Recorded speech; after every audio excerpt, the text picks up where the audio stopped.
Kata Allah Subhanahu wa taala, jangan dekati zina. Dan konteksnya itu la taqrabuz zina. Allah tidak mengatakan jangan melakukan zina, tapi jangan mendekati. Ya. Buat remaja itu perlunya ada edukasi masalah medsos ini. Buat teman-teman nih, perhatikan ya. Ternyata 80% media sosial itu semuanya flexing. Mereka hanya menimbulkan kebahagiaan di medsos mereka, tapi di belakangnya ternyata tidak seindah yang mereka tayangkan. Betul Itulah sekali. flexing. Terjadi pelecehan guru ke siswa. Mungkin dari guru dari ke siswa. Itu sikap siswa itu harus gimana? Nah, itu. Karena gini, Komnas HAM Anak Cianjur, kalau nggak salah dengan Bu Sri, mudah-mudahan Bu Sri nonton nih, Bu Sri ya.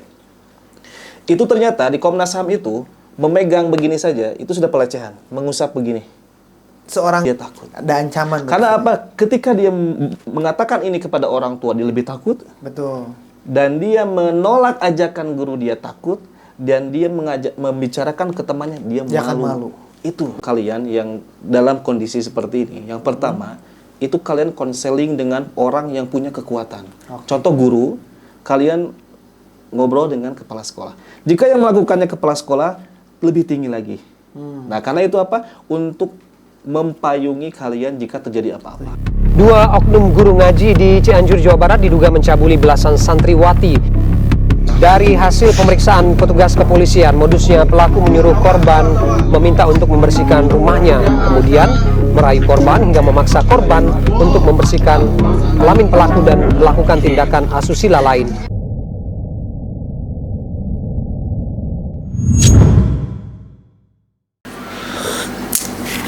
Astagfirullahaladzim.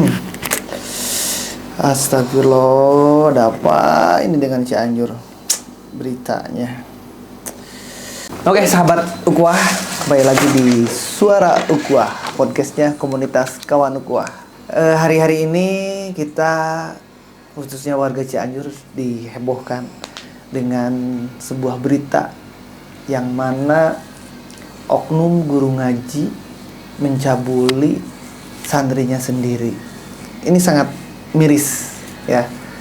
Di kegiatan-kegiatan kawan Ukhuwah tentunya kita akan ngobrol kupas tuntas berita hangat yang sedang terjadi di Cianjur, tentunya dengan Ustadz Salman.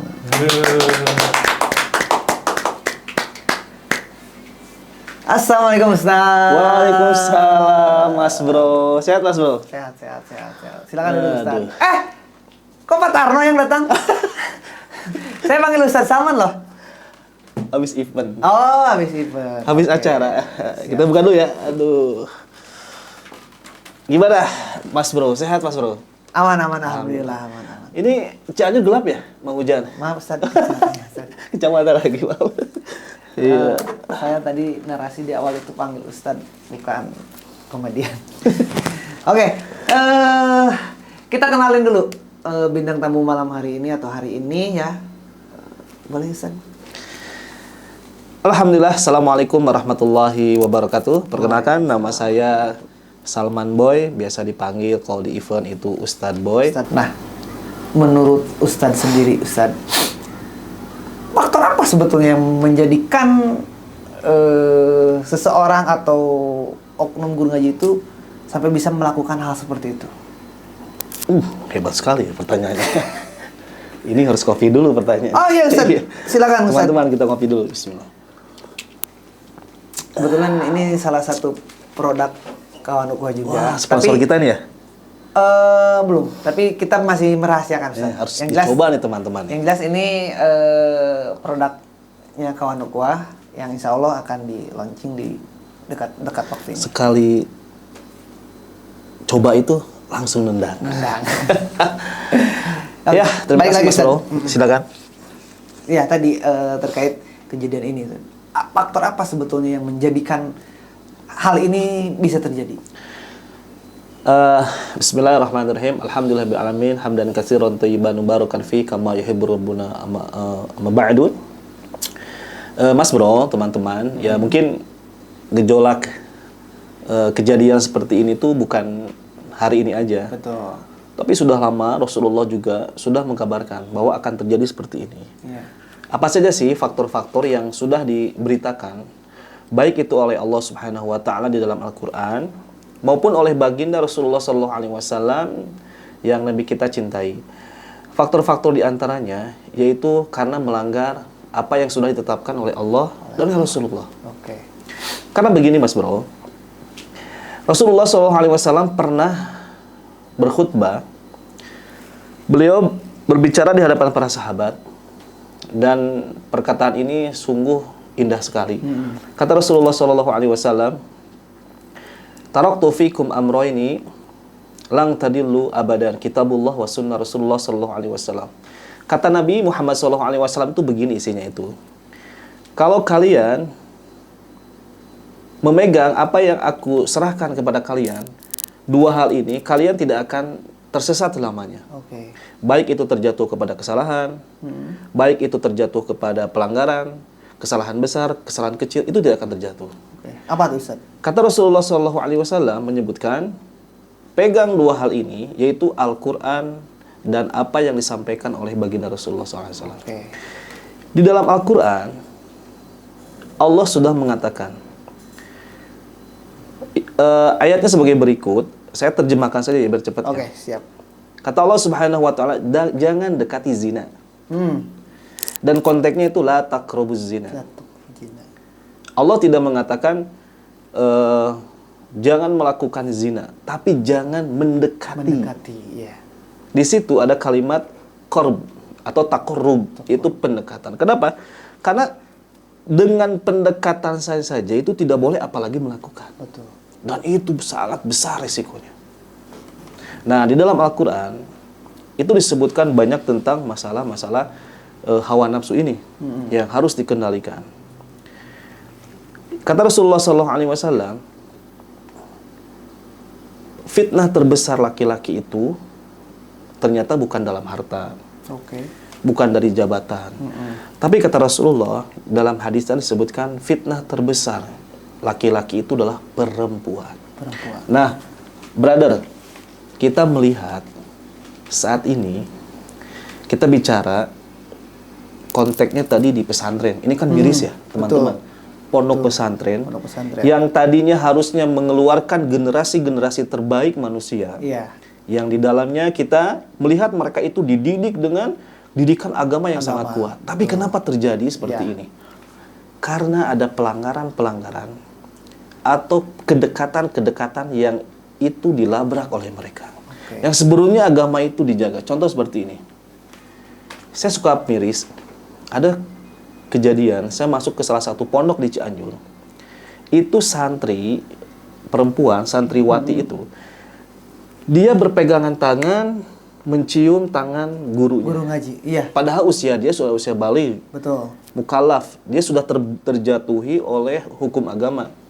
Karena udah baligh, dia harus melakukan kewajiban, tidak boleh meninggalkan kewajiban. Beda dengan orang-orang yang belum baligh. Saya suka memperhatikan. Tingkat SMP masih salim, apalagi tingkat SMA. Betul.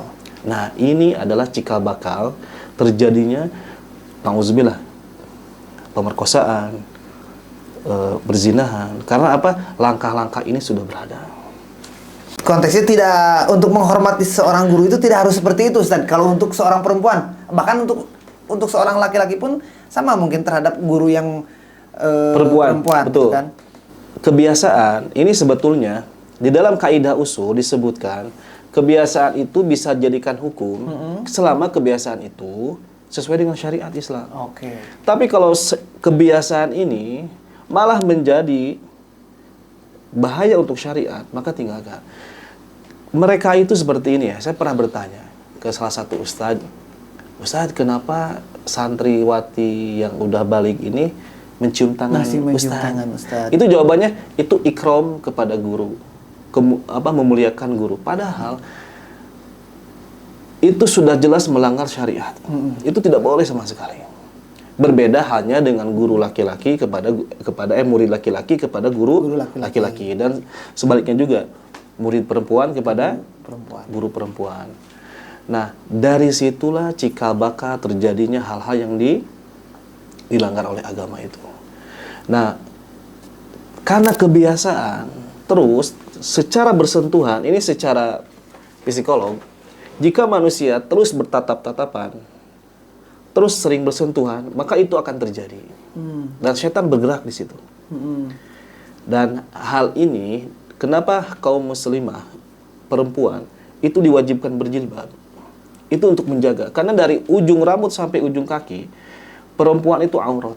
Tidak boleh. Betul. Kecuali dua hal yang boleh ditampakkan.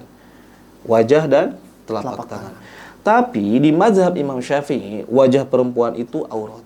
Makanya ada sebagian kaum muslimah itu memakai cadar. Tapi itu bisa masih di ranah pendapat masing-masing para mazhab. Boleh memakai cadar, boleh tidak. Selama tidak menimbulkan fitnah. Oke. Kalau berbicara sekarang di dunia digital, ya,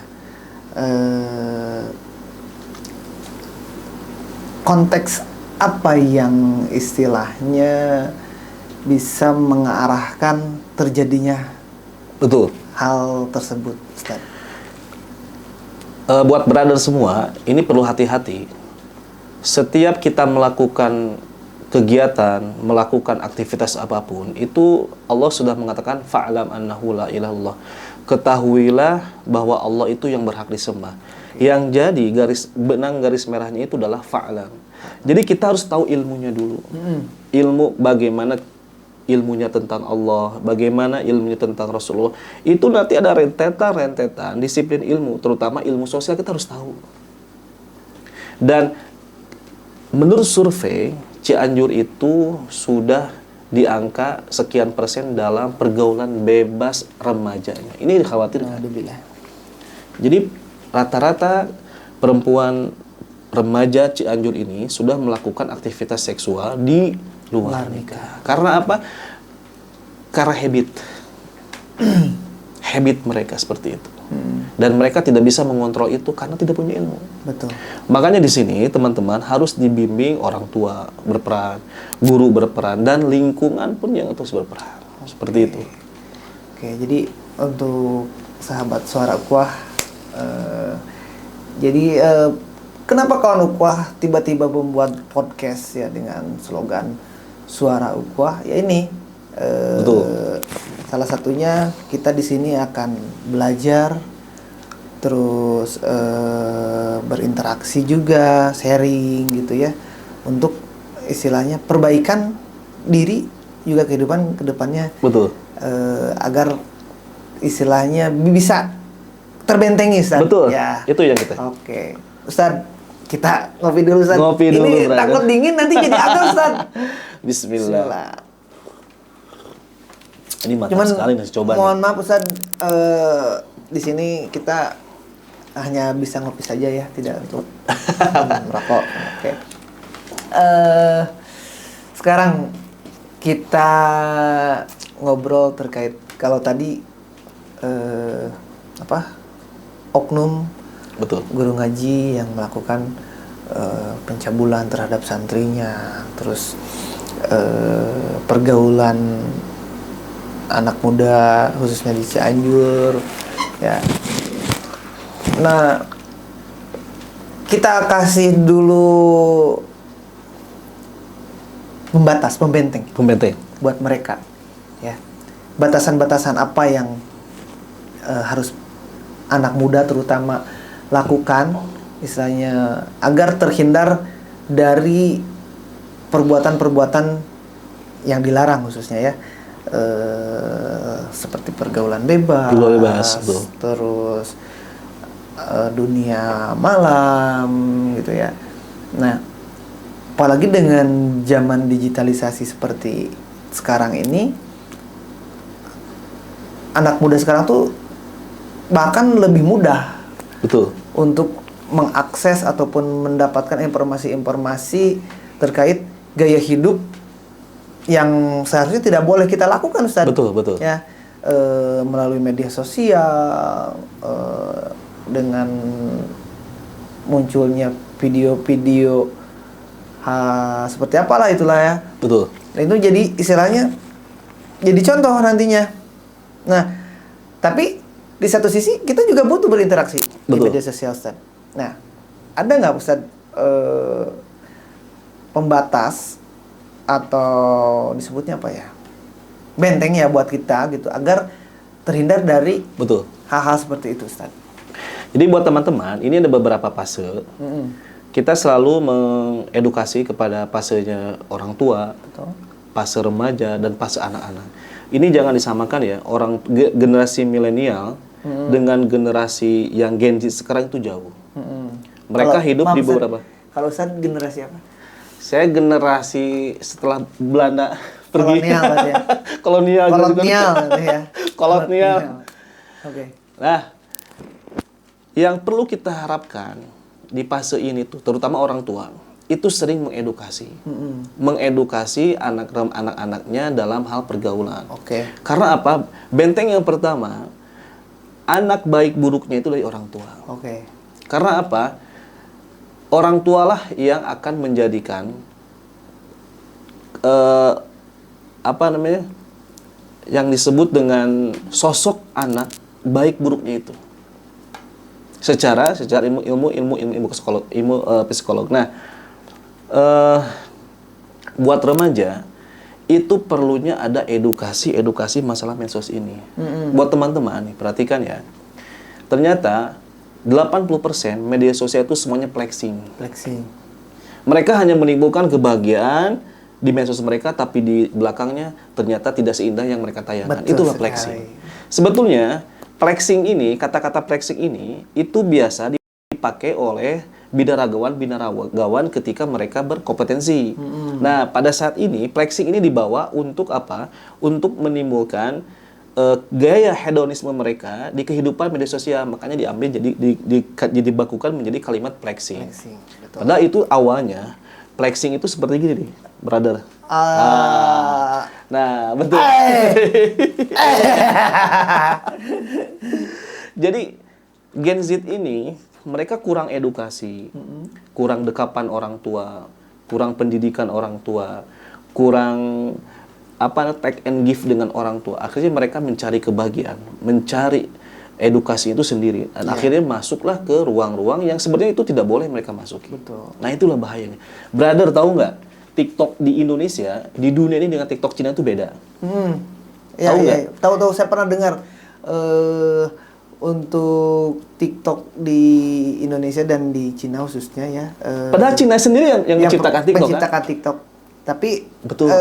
Di Cina itu anak-anak muda dari mulai anak kecil sampai remaja itu justru tidak boleh mengupload atau membuat video TikTok yang joget-joget. Betul.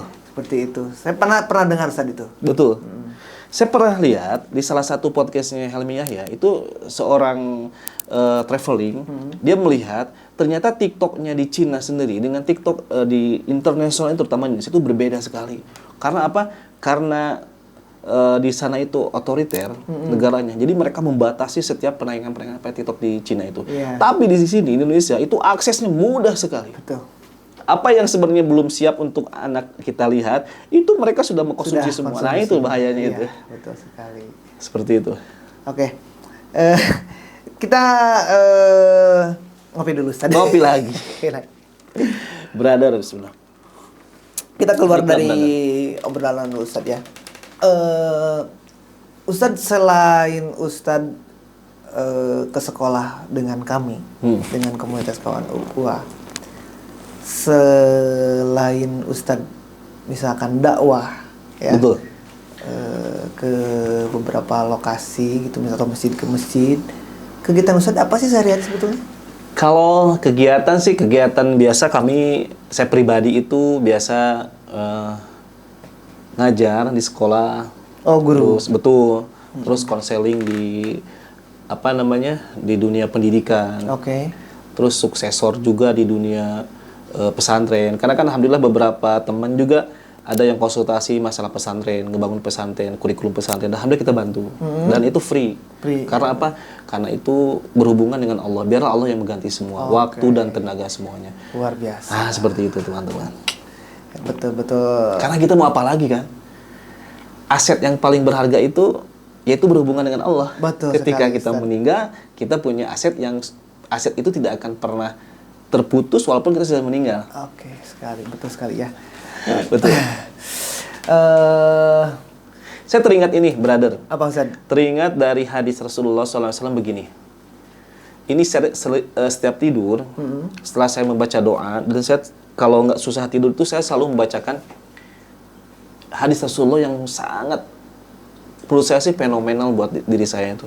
Apa tuh Ustaz? Rasulullah mengatakan seperti ini, Idza mata ibnu Adam.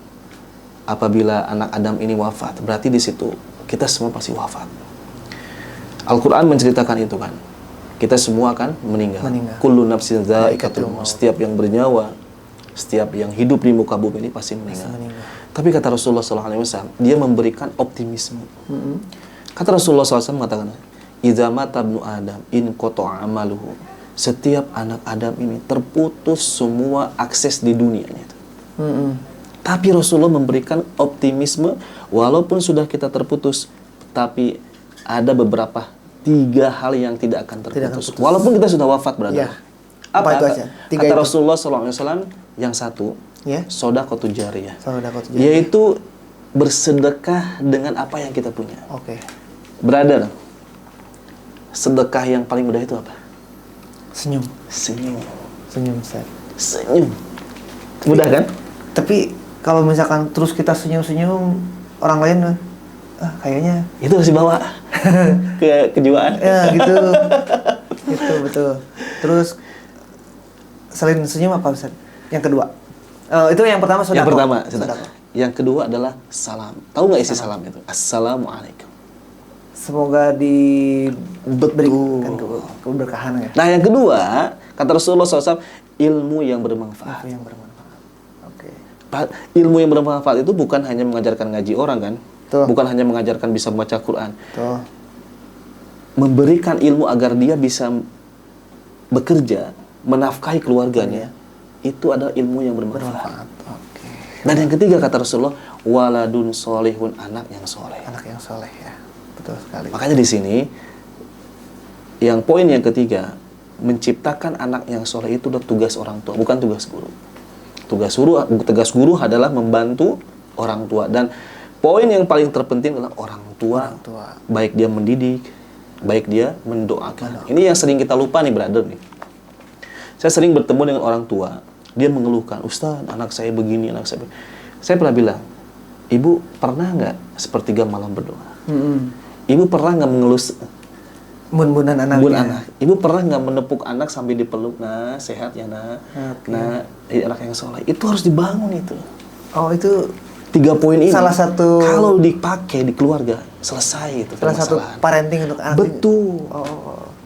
Jadi kadang-kadang ini benar pelajaran buat saya pribadi. Betul. Mudah-mudahan untuk orang tua di rumah juga ini bisa menjadikan satu ilmu yang bermanfaat. Tadi kata Ustadz ya, saya sering kalau misalkan sudah sholat ngedoain anak aja, tapi melakukan seperti itunya tidak. Kayak kita ini sebetulnya ini yang saya khawatirkan di dalam rumah tangga itu tabu antara anak dan orang tua, antara pelukan. Sedangkan pernah kalau nggak salah sahabat Umar bin Khattab itu ada seorang gubernur, dia datang ke istana gubernur, dan antara ayah dan seorang itu dijarak. Kata Umar radhiyallahu mengatakan, apakah engkau pernah mencium anakmu? Tidak. Karena apa? Takut menghilangkan kehormatan. Tapi bukan begitu Islam. Oke. Baik. Ustaz, kita balik lagi ke obrolan awal Ustaz. Betul. Terkait isu ataupun berita yang sedang rame ya, terkait pencabulan soal oknum guru ngaji terhadap santrinya itu. Nah, terkadang maksudnya bukan terkadang gini. Sebagian orang tua itu sering mengeluhkan, saya tidak bisa mendidik anak saya. Betul. Makanya saya titipkan anak saya ke pesantren, terus ke sekolah yang istilahnya ada yang langsung, kan ada pondok itu emang khusus untuk ngaji saja, ada juga yang dengan pendidikan formal dan non formalnya gitu kan. Nah, tapi dengan kejadian seperti ini, ya terutama saya pribadi yang mempunyai anak laki-laki dan perempuan, jadi sedikit agak ketakutan, Ustaz. Betul. Untuk menitipkan anak ke Pesantren pesantren seperti itu gitu kan. Paranoid deh. Nah, jadi paranoid gitu kan. Nah, walaupun tidak semua ya, Ustaz ya, walaupun tidak semua pesantren seperti itu gitu kan. Nah, otomatis kan kita betul tadi kata Ustaz, selaku orang tua yang harus benar-benar memprotek anak gitu. Betul. Kan, ya. Yang harus memberikan dasar-dasar ilmu agama terhadap anak gitu kan. Nah, namun tadi gimana kalau misalkan orang tuanya itu juga sama minim terhadap pengetahuan tentang agama, Ustaz? Apakah ada solusi atau cara lain, Ustaz, mungkin? Sebetulnya solusinya itu mudah. Karena Islam ini dari hal kecil sampai besar pun sudah diajarkan oleh Rasulullah. Sampai ke tempat kotor pun diajarkan. Yeah. Ketika kita masuk WC, doanya bagaimana, langkah kakinya bagaimana. Nah, buat orang tua, ayah bunda dimanapun, ketika mau memasukkan anak ke pesantren itu, yang pertama adalah meminta pertolongan kepada Allah. Itu yang kita lupa. Kita nggak ada bentuk istikharah dulu. Taruh kalau istikharah itu nanti aja, Ustaz, setelah saya observasi pondoknya bagus. Kita melihat apa sih kegiatan sehari-harinya di pondok pesantren, ada kejadian apa di sini. Nah, kalau misalkan melihat indikator-indikator di pondok itu tidak sesuai dengan syariat, maka tinggalkan. Masih banyak pesantren yang bagus. Masih banyak pesantren yang ketat dalam hubungan antara guru dengan murid diperketat. Masih banyak. Dan yang terakhir adalah orang tua juga wajib belajar.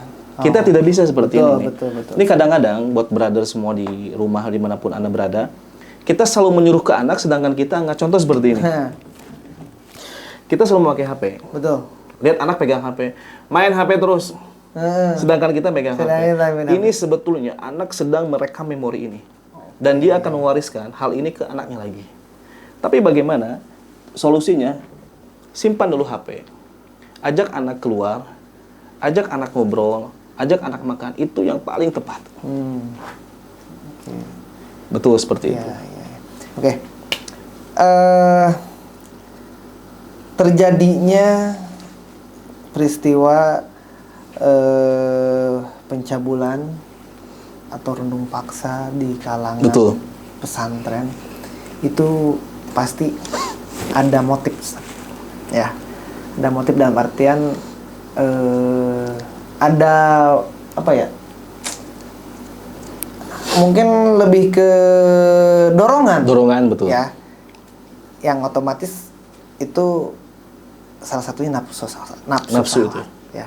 Nah, yang mana dorongan nafsu syahwat itu kalau kita tadi nyimak obrolan Ustadz bahwa terjadinya satu peristiwa perzinahan itu bukan kita kalau dalam Al-Quran itu jangankan mendekati, melakukan. Mendekati saya tidak boleh. Mendekati saya tidak boleh gitu kan. Betul. Nah, ya salah satunya mungkin yang tadi ya kebudayaan yang dianggap menjadi syariat. Betul. Namun tidak ternyata menempatkannya seperti seorang santriawati yang sudah usia balik mencium tangan gurunya yang laki-laki dan sebaliknya gitu kan. Nah, tadi itu pasti ada unsur dorongan nafsu syahwat. Nah, yang mana nafsu syahwat itu timbul dari bisikan setan. Betul nggak? Betul. Nah, kita sedikit nyeleneh, Ustaz.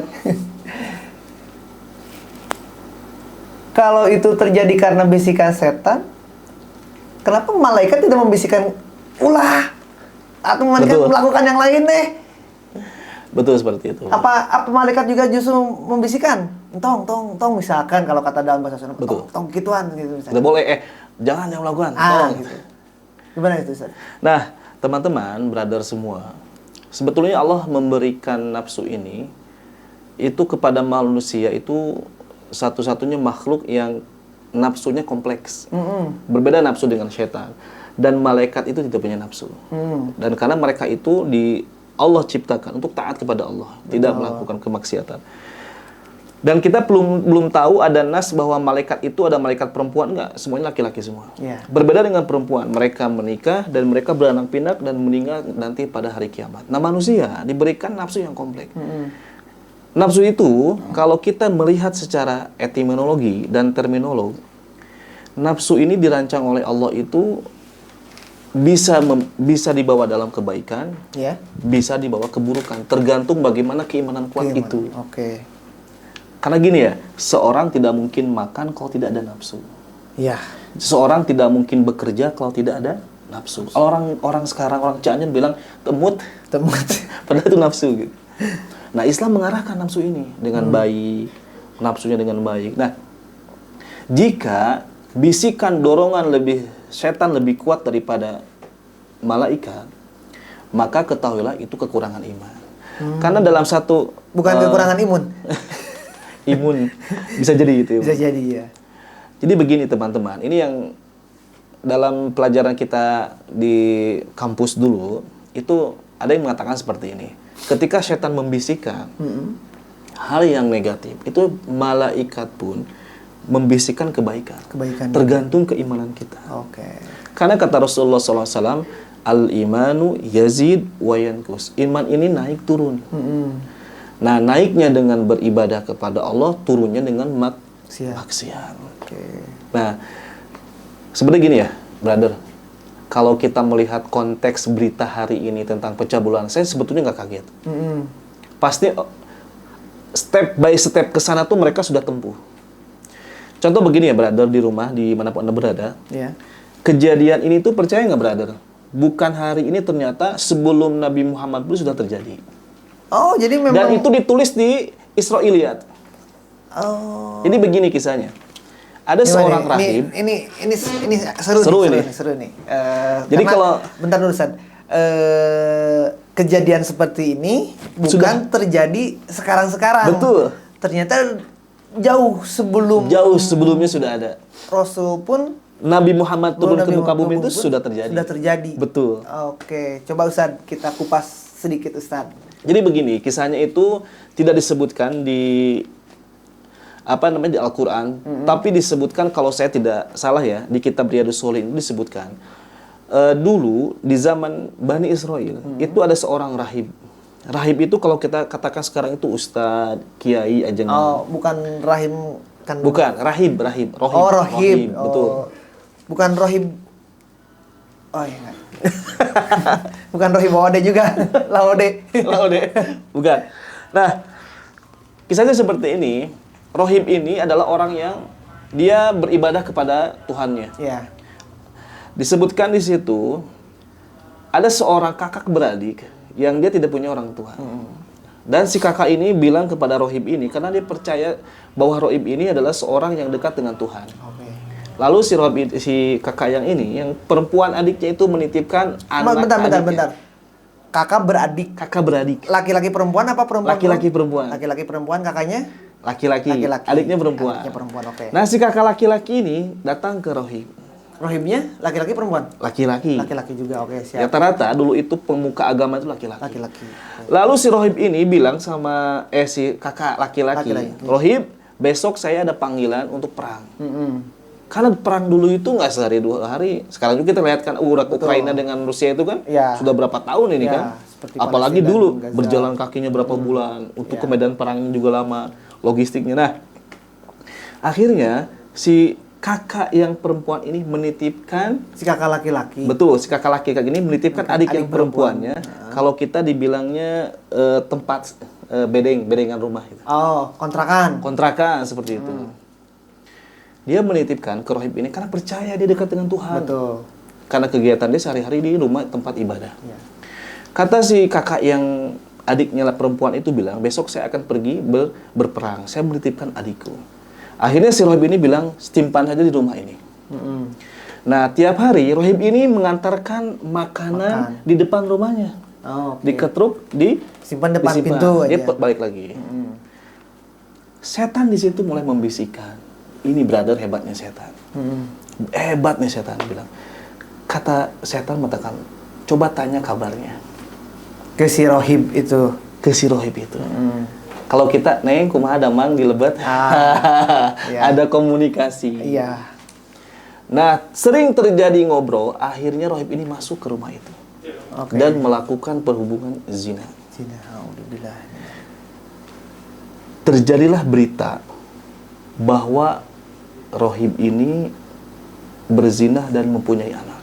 Sedangkan dulu ada berita lagi bahwa kakaknya mau pulang dari medan pertempuran. Akhirnya apa? Dia takut. Karena seorang perempuan yang dititipin oleh kakaknya ini, dia percaya bahwa dia itu orang yang soleh, orang baik. Ternyata sudah berzina dan sudah punya anak kandung. Akhirnya apa? Dibunuh, dan dibunuhnya di belakang tempat beribadah. Lihat bagaimana setan sangat lembut sekali. Dengan si adiknya. Dengan si adik yang dititipin orang yang pergi berjihad itu. Bukan berjihad, berperang. Nah, disinilah tidak mungkin semua kejadian yang besar kalau tidak ada sumbu yang pertama itu. Betul. Tidak mungkin ada pelari yang hebat kalau dia tidak melangkahkan 1, 2, 3 langkah. Seperti itu, brother. Makanya jangan melihat ombak yang kecil, pasti di belakangnya itu ada ombak yang besar. Yang besar, oke. Seperti itu. Kalau kata peribahasa, jangan melihat air yang tenang. Ya, karena di dalamnya ada buaya. Air beriak tak dalam. Tak dalam, Gitu kan. betul. Kalau tidak tuh air beriak, air ngeburuk-buk. Itu tandanya dangkal. Tapi air yang tenang itu lebih bahaya. Bahaya. Oke, Ustadz. Kita udah ngobrol panjang kali lebar sama dengan luas ya, tentunya dengan Ustadz Boy atau Ustadz Salman terkait isu yang sedang viral ya, khususnya di Cianjur. Kita kupas juga, ternyata kejadian seperti ini bukan hanya terjadi sekarang-sekarang, tapi jauh sebelum Nabi Muhammad lahir pun turun ke bumi, kejadian ini sudah pernah terjadi gitu. Dan daksetnya setan itu memang sangat kalau misalkan iman kita tidak kuat, ya maka kita akan terpengaruh oleh bisikan-bisikan ataupun hasut-hasutnya dari si setan gitu ya. Nah, gini brother, kalau misalkan gini kata manusia itu terjatuh dalam kesalahan itu wajar. Karena kata Nabi kita disebutkan kullu bani Adam khata, setiap anak Adam ini pasti melakukan kesalahan. Ada nggak orang yang dari bangun tidur tadi sampai sekarang mau tidur lagi malam itu tidak melakukan kesalahan? Tidak mungkin. Tidak mungkin, pasti ada. Dan sebaik-baiknya orang yang bersalah adalah dia bertobat kepada Allah. Cuma di sini ya perbedaannya. Orang-orang dulu kalau melakukan dosa itu seperti dia terhantam gunung yang besar. Nah, kalau zaman sekarang Gen Z, saya perhatikan melakukan dosa besar itu seperti mereka menepuk lalat begini saja. Padahal itu dosa itu hampir membunuh mereka. Betul. Jangankan kita, Nabi Adam pun terjatuh. Nenek moyang manusia pertama di muka bumi ini terjatuh sampai Allah lemparkan dari surga ke bumi ini. Iya. Dan bumi ini adalah tempat hukuman para nabi dan hukuman para nabi dan hukuman para orang-orang yang berdosa. Orang-orang yang berdosa. Dan tempat kita bukan di sini, brother. Benar. Iya. Kita bukan cepat kaya. Jadi tempat kita di mana, Ustaz? Di surga. Di surga. Ustaz mau duluan? Atau saya kemarin tawarin jadi PNS. Saya tolak. Ustadz mau nggak jadi PNS? Ustadz mau nggak masuk PNS? Nggak Pak, saya mau masuk surga. Oke. Untuk sahabat Ukhuwah atau para pemirsa di rumah ya, suara Ukhuwah, kita udah bahas banyak sekali, udah ngobrol banyak sekali dengan Ustadz tadi ya terkait. Nggak terasa ya? Lama juga. Kita udah hampir setengah jam lebih ya. Kita bahas terkait berita yang sedang viral di Cianjur. Kita bahas tentang generasi muda yang ada di Cianjur khususnya dan di luar sana gitu kan. Dengan kita kait-kaitkan dengan berita yang sedang viral hari ini, juga kita flashback ke zaman dulu ya, jauh sebelum Nabi Muhammad turun ke bumi, dan memang kejadian ini memang sudah pernah terjadi. Dan imbasnya betul kata Ustadz yang diceritakan tadi ya terkait si Rohib yang dititipi seorang adik perempuan, dan itu terjadi sekarang. Betul. Banyak terjadi sekarang setelah melakukan perbuatan zina, hamil, tidak banyak perempuannya mengaborsi. Betul, betul. Tidak banyak pasangannya membunuh pasangannya, gitu ya. Nah, kita ambil kesimpulan, Ustaz, atau kita ambil singkatnya. Pesan ya dari Ustaz untuk khususnya untuk generasi muda yang psikologi bisa dikatakan untuk Gen Z ini. Kalau kemarin saya ngobrol dengan founder Kawan Ukhuwah Kang Arif, Gen Z itu psikologinya berubah-ubah. Betul. Hari ini A, besok bisa B. Nah, atau bahkan hari ini A, 1 jam ke depan jadi B. Betul. Nah, gimana nih Ustaz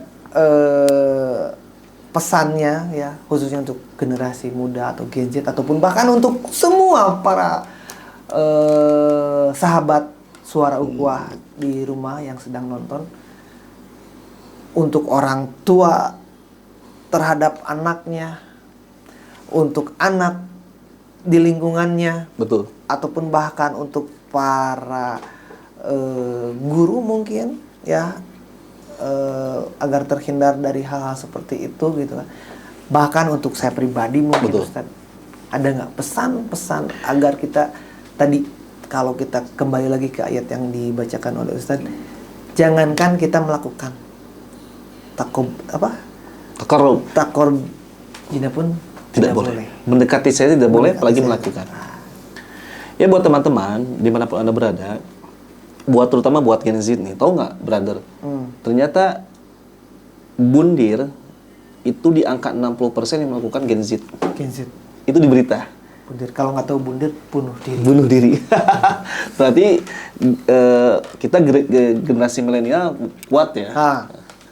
Insya Allah. Dengan bundir. Insya Allah. Bundir beda dengan Gen Z. Nih, buat Gen Z selalu belajar. Satu itu selalu belajar. Dan perhatikan dengan siapa kalian belajar. Karena tidak semua guru itu benar-benar mendidik dengan pendidikan yang baik atau pendidikan yang sesuai dengan apa yang diinginkan oleh Allah dan oleh Rasulullah. Itu perhatikan. Karena sekarang itu teman-teman, buat Gen Z, banyak ustadz-ustadz yang palsu. Ustadz-ustadz hanya mengambil ini, fulus. Ustadz-ustadz hanya menjadikan jamaahnya itu sebagai loyalitas dia.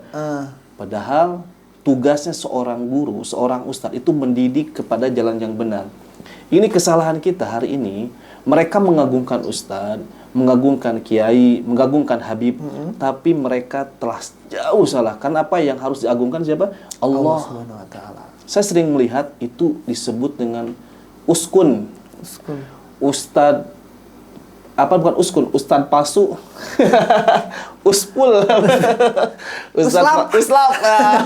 Ustadz palsu. Ini bahaya ini. Karena apa? Banyak kejadian, terutama di Gen Z juga, yang ketipu uangnya, keperawanannya. Karena apa? Yang tidak pernah diajarkan oleh agama, mereka telantar. Gen Z ini karena kosong, tidak belajar. Makanya harus belajar.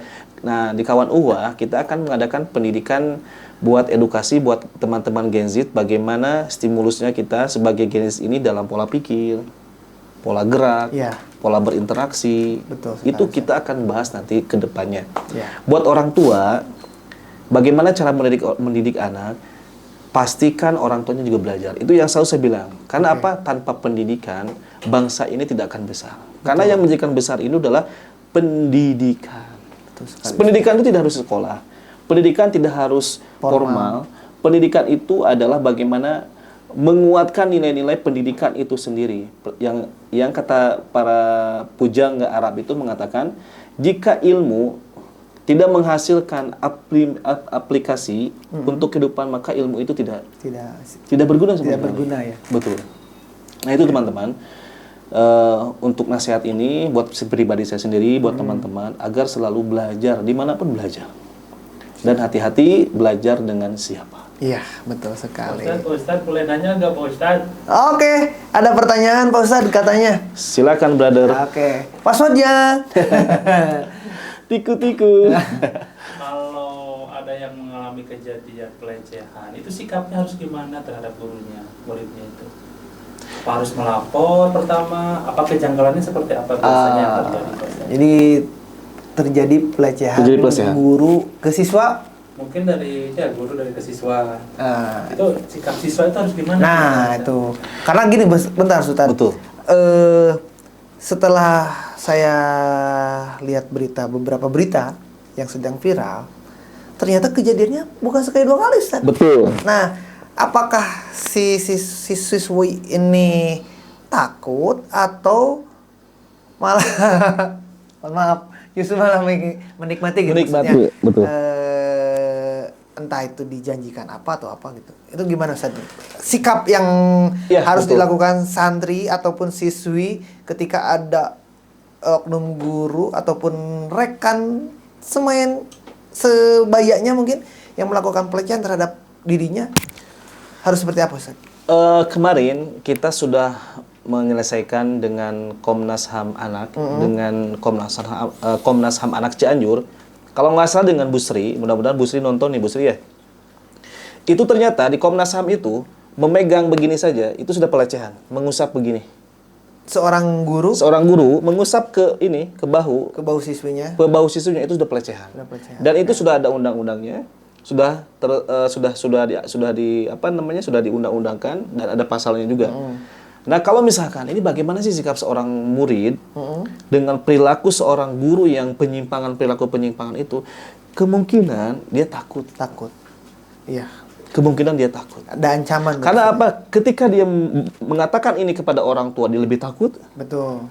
Dan dia menolak ajakan guru, dia takut. Dan dia membicarakan ke temannya, dia akan malu. Itu. Betul. Nah, perlunya bimbingan ini. Jadi sikap yang harus siswi ini lakukan apa Ustaz? Apakah dia harus memberanikan diri atau nunggu ketahuan dulu baru ngomong? Sebetulnya ini polemik yang mungkin anak-anak Gen Z itu panik ya mungkin, karena panik ya. Ini mungkin menjadi pintu untuk kalian yang dalam kondisi seperti ini. Yang pertama, itu kalian konseling dengan orang yang punya kekuatan. Contoh guru, kalian ngobrol dengan kepala sekolah. Jika yang melakukannya kepala sekolah, lebih tinggi lagi. Nah, karena itu apa? Untuk mempayungi kalian jika terjadi apa-apa. Seperti itu. Oke, jadi untuk para perempuan khususnya, ya mau anak kecil, remaja, ataupun sudah dewasa, ketika terjadi salah satu penyimpangan pelecehan, ya baik itu di lingkungan main ataupun sekolah, itu jangan takut. Jangan takut. Ya, intinya jangan takut untuk suarakan kebenaran. Kebenaran ya, speak up ya. Betul. Sekarang mudah loh menyuarakan kebenaran. Kita tinggal pegang HP, lihat tag HP, kejadian yang terjadi itu bisa menjadikan bukti. Oke. Nah, seperti itu. Ya, jadi sekali lagi ya untuk sahabat Suara Ukhuwah dimanapun berada ya, khususnya untuk para perempuan, kalian jangan takut ketika terjadi penyimpangan pelecehan terhadap diri kalian, baik itu di lingkungan permainan, sekolah ataupun di mana, langsung kalian lakukan pelaporan. Kalau misalkan di sekolah, guru yang melakukan, kita laporkan. Misalkan bisa ke guru BK dulu mungkin ya. Betul, ke guru BK dulu. Kalau guru BK-nya nggak mempan, kita bisa ke yang lebih tinggi. Dan sekarang itu lembaga-lembaga hukum itu terbuka untuk masalah-masalah pelecehan seksual. Ya. Karena berat ini hukumnya. Ya. Dan ada denda juga bagi orang yang melakukan pelecehan seksual ini. Jadi jangan nunggu terjadi dulu. Betul. Jangan nunggu viral dulu, baru kalian ngomong. Betul, ya. seperti itu. Nanti karena penyesalan itu datangnya terakhir. Betul. Kalau yang pertama itu pendaftaran. Ustaz, siap. Hampir 1 jam kita sudah ngobrol bareng Ustaz Salman ya, atau dengan nama bekennya Ustadz Boy. Nah, tentunya sebetulnya masih banyak pertanyaan-pertanyaan yang ingin saya sampaikan, yang ingin saya kupas ya, yang ingin saya kasih tahu juga ke sahabat Suara Ukhuwah. Tapi saya akan pending dulu. Betul. Pending dulu Ustadz, karena biar penasaran ya. Di episode berikutnya. Betul ya. Jadi seperti ya tema kita, di sini kita tidak hanya sebatas ngobrol, Betul. tapi kita belajar bersama, interaksi bersama gitu. Bahkan mungkin dari teman-teman di rumah jika pengen ada pertanyaan atau ingin ada pembahasan yang ingin dikupas, misalkan baik itu tentang keagamaan, tentang kepemudaan, ataupun tentang kreativitas sehari-hari, ataupun apapun itu, boleh di komen. Nah, nanti kita akan undang narasumber yang sesuai dengan pertanyaan dari penonton Ustaz. Tulis di kolom komentar di bawah ini. Ya, dan jangan lupa di subscribe juga biar akun ini berkembang tentunya ya. Oke, Ustaz, terima kasih jazakallahu khairan atas kunjungannya ya ke studio 7 Langit ya. Ini sebetulnya studio 7 Langit. Untuk podcast di episode kedua tentunya sekali lagi saya ucapkan terima kasih. Insya Allah nanti kita undang lagi Ustadz Salman yang masih penasaran dengan Ustadz Salman. Nanti kita undang lagi, dan jangan lupa terus pantengin channel kami. Insya Allah kita akan diskusi dan ngobrol bareng di sini ya. Tentunya saya Budi Ranger, tapi saya bukan Ranger. Undur pamit Ustadz. Saya Ustadz Salman Boy undur pamit dulu. Kita akhiri obrolan kali ini sampai di sini Ustaz. Ya. Karena yang di sana sudah bahagia dengan yang lain. Cukup sekian dan terima kasih. Assalamualaikum warahmatullahi wabarakatuh.